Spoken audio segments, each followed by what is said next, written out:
Well, welcome to the 700 Club. The Republican presidential candidates made their final pitch to the voters of Iowa last night in the last presidential debate before Monday's caucuses. And one of the biggest topics was immigration. The frontrunner, Donald Trump, wasn't on stage, but his presence was still there. David Brody brings us the story from Des Moines, Iowa. The debate stage looked different this time around. Donald Trump stayed away because of what he calls bias against him by Fox News and moderator Megyn Kelly. As a consolation, top-tier candidate Ted Cruz gave his best Trump impersonation. I'm a maniac, and everyone on this stage is stupid, fat, and ugly. And Ben, you're a terrible surgeon. Now that we've gotten the Donald Trump portion out of the way. Just a few miles down the road, Trump held his own event dedicated to veterans. Joining him, fellow candidates Mike Huckabee and Rick Santorum, who didn't make the main stage. And I didn't want to be here, I have to be honest. I wanted to be about 5 minutes away. You have to stick up for your rights. When you're treated badly, you have to stick up for your rights.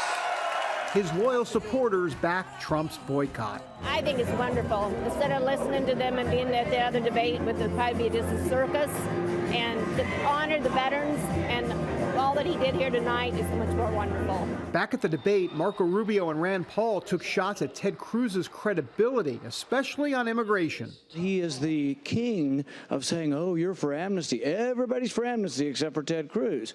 But it's a falseness, and that's an authenticity problem. The truth is, Ted, throughout this campaign, you've been willing to say or do anything in order to get votes. Marco made the choice to go the direction of the major donors to support amnesty because he thought it was politically advantageous. I honored my commitments, and as president, I will honor every commitment that I make to the men and women of this country. The chaos between the Republican debate and the Trump rally could have a major impact. That's because about 1/3 of Iowa voters, according to a new poll, say they could change their mind before the big caucus vote on Monday.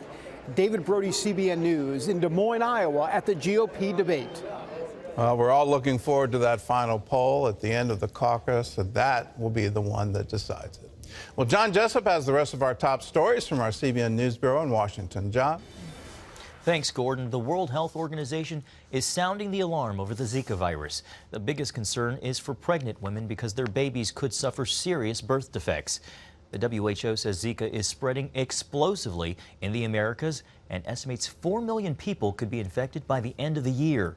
The reason for the focus on pregnant women is the sharp rise in the number of cases of microcephaly, infants born with abnormally small heads and damaged brains because of the virus.